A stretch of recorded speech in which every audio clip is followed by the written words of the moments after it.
आर्या मकबूल जान साहब, कंफ्यूजन कहाँ नजर आ रही है? आखिर अगर हम तनकीद कर रहे हैं कि जी उस तरह परफॉर्मेंस नहीं हो रही जैसे हम सोच रहे थे या लोग तवक्को कर रहे थे, तो इमरान खान भी मुमकिन है सोचते होंगे, आखिर वो भी देखते होंगे अखबारों में क्या कुछ छप रहा है मेरे बारे में, टीवी चैनल्स पर मेरे बारे में क्या कुछ कहा जा रहा है, सोशल मीडिया पे क्या कुछ कहा जा रहा है। उन तक भी ये बात गुश्त पहुंच रही होगी कि लोग मायूस हो रहे हैं, फ्रस्ट्रेट हो रहे हैं लोग उनकी परफॉर्मेंस के सिलसिले में। फिर मसला कहाँ पे हो सकता है? क्या इमरान खान कंफ्यूज हो चुके हैं? क्या वो कोई आंखों के सामने कोई ऐसा पर्दा आ चुका है? क्या रास्ता भटक गए हैं? क्या वो किसी गर्दाब में दलदल में फंस गए हैं? मसला कहाँ पे आ रहा होगा? क्योंकि जितनी क्लैरिटी थी इमरान खान साहब के बयानात के अंदर, उनकी तकरीरों के अंदर, उस क्लैरिटी की वजह से ही तो लाखों करोड़ों लोग उनके ऊपर फरेफ्ता हुए थे। वो क्लैरिटी फिर आज कहाँ चली गई? देखिए, सेल्फ लव का जो शिकार होता है ना बंदा, वो बहुत बुरी तरह मरता है ब्यूरोक्रेट्स के हाथों में। मैं इसकी मिसाल आपको देता हूँ जुल्फ़िकार अली भुट्टो की। जुल्फ़िकार अली भुट्टो एक ऐसा शख्स था जिसकी आवाम के नब्ज़ पे हाथ होते थे। इस तरह वो खेलता था लोगों के साथ। तो इमरान खान साहब तो बस वो सूरत ही नहीं, और फिर उसके पीछे उसका एक बहुत बड़ा एक्सपीरियंस था। वज़ीर ख़ारजा रहा हुआ था वो, अपना उसके बाद सिकंदर मिर्ज़ा की कैबिनेट में रहा हुआ था, बेसिकली प्रैक्टिसिंग लॉयर था, सारी ज़िंदगी पॉलिटिक्स की। आप अंदाज़ा करें कि जिस वक्त उसने इक़्तिदार संभाला है, बड़ी इंथुजियाज्म के साथ जब वो आगे बढ़ा है, तो उसके साथ उसको जो ब्यूरोक्रेट्स उसके साथ बैठे थे, पहले तो उसने ब्यूरोक्रेट्स के साथ वैसे ही करना शुरू कर दिया जैसे शुरू इमरान खान साहब ने किया था। तो उसके बाद हुआ ये कि आहिस्ता आहिस्ता उसको एक खौफ का शिकार करना शुरू कर दिया उन लोगों ने कि देखें, आपके मुकाबले में अगर पंजाब में बड़ी लीडरशिप होगी तो फिर गलत। अब वो मुझे याद है अच्छी तरह, उसके करीब एक ब्यूरोक्रेट थे तो कहते हैं कि पंजाब में कोई कुगू लेके आओ। तो वो गुग्गू लाते लाते मुस्तफा खर को निकाला, उस गुग्गू की जगह पहले हनीफ रामे को लाया कि उसके कुछ ना हो सके होगा। फिर उसके बाद और तो एक को आजमाया गया, मिराज खालिद साहब भी आए थे कुछ देर के लिए। बहरहाल आखिर वक्त जो होता है कि आखिरी जो साल था वो बड़ा, जिसे कहते हैं अजीब व गरीब साल था। मुझे बड़ा तरस आता है कि तमाम डिप्टी कमिश्नरों को और एसपीओ को कहा गया था कि एक रिपोर्ट बनाओ कि मैं टिकटें किसको दूँ, और उन्होंने रिपोर्टें बनाई। मुझे वो रिपोर्टें अब मैं रिकॉर्ड में मैंने पढ़ी हुई हैं कि ये कैंडिडेट अच्छा है, आप इसको दो, और उसके ऊपर बाकायदा भुट्टो साहब ने फैसले किए हयात मट्टुमन को लगा के। और आखिर 77 का इलेक्शन जिस बुरी तरह हारा, ये कैफियत थी। हम उस मूवमेंट को हिस्सा थे, हमें पता है कि पीपल्स पार्टी के लोग जो थे वो मुंह छुपाते फिरते थे। इत्तेजाद हसन जैसा बंदा पार्टी छोड़ गया था, वो तो बड़ा लीडर था, बहुत बड़ा लीडर था। इमरान खान साहब की तो पूरी ट्रेनिंग जो है एचिसन से गर्मियों के मौसम में वहाँ पर, और उसके बाद एक हार्ट थ्रॉप की थी वो। अब उनका मोहब्बत का एक बिल्कुल डिफरेंट था अपने आप से मोहब्बत का। अब इस तरह ब्यूरोक्रेट्स बुनियादी तौर पर समझते हैं कि ये जो चंद 2 नंबर किस्म के बंदे बैठे हुए ना, एंकर्स, ये ऐसे ही हैं, इनको किसी ने लाइन दी हुई है, बस ये लगे हुए हैं। अब देखिए ना, अब ऐसा बंदा फिर डबल गलतियां कर जाता है। एक तो यह है कि उन लोगों की गलतियां कर जाता है जो एस्टेब्लिशमेंट में उसके हमदर्द हैं, वो समझता है ये एस्टेब्लिशमेंट मुझे थ्रेट करवा रही है। दूसरा वो ये समझता है कि बुनियादी तौर पर ये जो है ये मीडिया के अंदर कुछ लोग हैं। आप देखें, खुद सोचे ना कि जिस बंदे की तकरीरों के अंदर एंकर पर्सन और शकील उर रहमान और फलाना और ये चीज़ें चल रही हों, तो उस बंदे को आप खुद सोचें कि वो अपने लिए खुद ही एक गड़ा खोदना शुरू हो जाता है, और वो अपनी मोहब्बत के अंदर होता है। हमें खतरा था, लेकिन एक बात थी कि ईमानदार है, कॉज अच्छा है, सब कुछ आगे चल रही है, और कम से कम एक बात अच्छी बात होनी चाहिए थी कि सिलेक्शन अच्छी करते। सही। मैं आपको एक बात बताऊं, मैं जब सेक्रेटरी इन्फॉर्मेशन था तो शहबाज शरीफ साहब से डिस्कशन इसी तरह की हो रही थी। तो वो अक्सर क्या बोलते थे कि मैं 18 महीने यहाँ पर देखें 18 घंटे जागता हूँ और 4 घंटे 6 घंटे सोता हूँ, फिर भी काम नहीं बनता, मसला क्या है?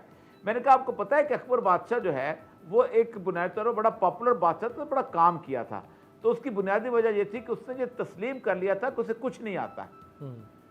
इमरान खान साहब ये तस्लीम नहीं करते कि उन्हें कुछ नहीं आता। जिस दिन उन्होंने ये तस्लीम कर लिया और उन्होंने अपने इर्द गिर्द मशीन ठीक कर दी है, उसने असल में पिगमीज लेके आते हैं। हर लीडर की खराबी ये होती है कि अपने सामने बौने लेके आते हैं, और बौने कभी भी कुछ नहीं उनको, कभी भी वो खड़े नहीं हो सकते। तो बौने उनको, जब बौने खड़े किए हुए उन्होंने। बेग साहब, अच्छा बेग साहब, देखिए कुछ ऐसे मसाइल जरूर हैं कि जिसपे इमरान खान साहब को बेनिफिट ऑफ डाउट दिया जा सकता है, जिसमें आपको कहीं पे 2/3 मेजॉरिटी चाहिए, कहीं पे आपको पैसा चाहिए, कहीं पे आपको कुछ और ऐसी रिक्वायरमेंट है कि जो अभी फौरी तौर पे 2 साल में नहीं हो सकती। लेकिन बहुत सारे ऐसे काम थे जिनके लिए ना तो 2/3 मेजॉरिटी चाहिए, ना जिनके लिए IMF और वर्ल्ड बैंक चाहिए, ना जिनके लिए कोई और किसी किस्म की कोई लवाजमात चाहिए, उनके लिए सिर्फ और सिर्फ आयरन फिस्ट जिसको कहते हैं ना, लोहे की मुट्ठी चाहिए थी और अनफ्लिंचिंग इंटेंशन चाहिए थी। मसलन आपने पुलिस को ठीक करना, इसके लिए कोई कानून बदलने की जरूरत नहीं है, सिर्फ इंप्लीमेंटेशन करना थी। आपने गवर्नर हाउसेज जो है उनको पब्लिक, आप कहते थे हम मैं पब्लिक यूज में लाऊंगा, वो गवर्नर हाउसेज आज भी गवर्नर उसके कब्जे में है। यानी बहुत सारे ऐसे काम है जो हो सकते थे, वो भी नहीं हो रहे हैं, तो फिर मामला कहां जाके खत्म होगा? देखें अमीर, मैं ये समझता हूँ आदमी वो बात करे जो डूएबल है। अगर आप कह रहे हैं जी प्राइम मिनिस्टर हाउस को मैंने यूनिवर्सिटी बनाना है, गवर्नर हाउस को मैंने पब्लिक पार्क बनाना है, ये चीज़ें पॉसिबल नहीं है। ये एक इलेक्शन स्लोगन्स तक तो बात ठीक है, लेकिन मैं ये समझता हूँ कि जो सबसे बड़ा प्रॉब्लम इमरान साहब को है, एक इनकी गवर्नेंस बहुत कमज़ोर है। जो बातें बाहर आ रही हैं वो ये आती है कि जो भी उनको जाता है वो उनको कन्विंस करके निकलता है। भाई आप खुद सोचें समझें कि भाई ये आपकी पार्टी के मुफाद में है, गवर्नमेंट के मुफाद में है, पब्लिक के मुफाद में है? नहीं। तो मैं ये समझता हूँ the basic problem is that governance इनकी बहुत ज्यादा कमजोर है। और दूसरी बात मैं जैसे आपको पहले बता रहा था कि इनके पास जो नॉन इलेक्टेड लोग हैं ना, वो तबाही का समा इन्होंने मचाया हुआ है पीटीआई के अंदर। देखिए जब एक पार्टी इलेक्ट होके आती है और इसको लोगों ने इनको वोट इसलिए दिया, इन्होंने कहा कि हमारे पास जवान लोग हैं, यंग लोग हैं, वेरी गुड, सीनियर लोग भी थे। इनको चाहिए था कि जब ये कैबिनेट अपनी बनाते, सीनियर जो लोग एमएनएज और सेनेटर्स जो इलेक्ट होके आए उनको ये मिनिस्टर्स बनाते, उनको साथ अटैच करते ये स्टेट मिनिस्टर्स जो यंग क्राउड जो इनका आया है, सो दैट वो ग्रुप होते। देखें जी, you are facing a political party like people's party and PMLN, जिनका 30 साल से वो हुकूमत में रहे, और पीपल्स पार्टी तो माशाल्लाह भुट्टो साहब के जमाने की है। तो what I am trying to say is this, they are very rich in experience, although उन्होंने काम सही नहीं किया, but the point is this, उनको पता है कि पब्लिक में जाके उन्होंने क्या बोलना क्या नहीं कहना। तो मैं ये समझता हूँ सबसे बड़ा प्रॉब्लम पीटीआई को ये है कि इनकी गवर्नेंस कमजोर है, और ये जो नॉन इलेक्टेड लोग हैं, हर नॉन इलेक्टेड आदमी फाइनेंशियल स्कैंडल में आ रहा है। अब बताएं इमरान खान क्या करे? उनको निकालना चाहिए, अभी भी इनके पास बहुत थोड़ा वक्त रह गया है। और दूसरी बात ये लेकिन जब पॉलिटिकल पार्टी पावर में आती है, वो एक अपना मैनिफेस्टो लेके आती है, उसको इम्प्लीमेंट करती है। पहला साल उनको एक समझने में लगता है कि भाई सिस्टम्स क्या है, अपने लोग लाएं, अपने सेक्रेटरीज लाएं, सबको प्लेस करें, फिर अपना प्लान निकाल के लाएं, फिर 2.5 साल के बाद अपने प्लान्स को इम्प्लीमेंट करें इन पॉलिसी। और फिर जब इलेक्शन ईयर आए 5 साल के बाद, फिर आप जाके लोगों को बताएं कि जी देखिए आपने ये काम किया है, ये किया। बिल्कुल सही। फिर वो आपके पास they have nothing to show. बिल्कुल सही।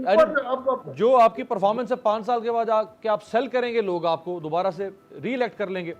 सईद काजी साहब, सर देखिए, हजारा सूबा बनाने की इमरान खान साहब बात करते थे। इन पहले 5 साल इनको हुकूमत मिली, इनके पास जवाब था कि जी हम तो बनाना चाहते हैं, लेकिन चूंकि मरकज में नवाज शरीफ की हुकूमत है, हम नहीं बना सकते। अब अल्लाह की करनी ऐसे हो गई कि जी सूबे में भी इनकी हुकूमत है, मरकज में भी इनकी हुकूमत है, हजारा सूबा अभी भी नहीं बन पा रहा। जुनूबी पंजाब सूबा है, वो 2 साल से अभी तक सेक्रेटेरिएट ही उसके पहिए लग रहे हैं, वो अभी उसी की तैयारी हो रही है। तो ये बहुत सारे काम हैं जो ये कर सकते थे, भले यकजुम्बे से कलम नहीं, लेकिन फिर भी हो सकते थे, क्यों नहीं हो पा रहे हैं सर? देखिए बुनियादी काम ये जो सूबा वूबा है ना, देखिए पंजाब के सूबे में मैं लाहौर में ले चलता हूँ, इवन शहबाज शरीफ साहब की कॉन्स्टिट्यूंसी में आपको मैं हालत दिखा देता हूँ। बात ये है कि बनने चाहिए सूबे, लेकिन क्या हल यही था? या चलें वादा पूरा कर भी देते तो क्या हमें रोज नई ट्रक की बत्ती के पीछे ये लगाते हैं, सूबे बना दें। जब सूबे, अच्छा आप क्या कर दें जी, अब लोकल बॉडीज ले आए, अच्छा अब आप इनसे तंग आ गए हैं, अब तो कोई हमें दयानतदार डिक्टेटर चाहिए। ये कहानियां बिकती रही हैं। और मसला क्या है?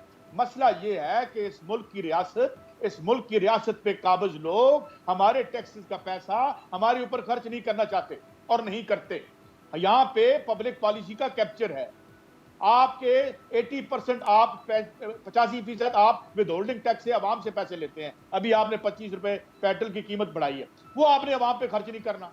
मुझे ये बताएं वो, अच्छा आप ये बिल्कुल ठीक कहते हैं, ये नॉन इलेक्टेड अजीब से लोग आ गए हैं, मैं भी इनके हक में नहीं हूं। जरा इलेक्टेड लोगों को तो जरा ध्यान में रखें। जरदारी साहब भी इलेक्टेड थे, नवाज शरीफ साहब भी इलेक्टेड थे, शहबाज शरीफ साहब भी इलेक्टेड थे, जनाब आपके ख्वाजा साहब जिनका अकामे का और 15 लाख का पता नहीं चला कहां से आ रहा था, वो भी इलेक्टेड थे। जिन्होंने अपने भाई को ठेका दिलवाया लाहौर के रिंग रोड का, आज कोई कह रहा था लाखों रुपए का एक दरख्त लगा, ऐसे इकबाल साहब वो भी इलेक्टेड थे। बात यह है हम तो इलेक्टेड के हाथों भी लुटे और इनके हाथों भी लुटे। वजह क्या है? वजह यह है कि ये निजाम है, मैं कोट करूंगा कि it has become a committee to run, जो स्टेट है वो एक कमेटी बन गई है बड़े लोगों के काम करने की। ठीक है ये। और दूसरी बात क्या कि इनकी कोई ये तारीख में वैसे ही मुझे बताएं, ये जितने अपने आप को इंडस्ट्रियलिस्ट कहते हैं, कौन सी इंडस्ट्री लगाई? 65% मीशत तो तुम्हारे पास है नहीं, मुर्गियां और जो है तो वो बनियाने बनाते हो, औकात तुम्हारी ये है। और जो रियासत ने इदारे बनाए थे उनको टके टोकरी पे बेच रहे हो, झूठ बोलते हो कि जुल्फकार अली भुट्टो ने यहाँ मीशत तबाह की थी। यहाँ की रियासत के बड़े जितने भी इंडस्ट्रियल प्रोजेक्ट थे, या अयूब खान ने पब्लिक सेक्टर में बनाए या इन्होंने बनाए। बुनियादी तौर पर मैं आपको दो फिक्र में बताऊं क्या हुआ।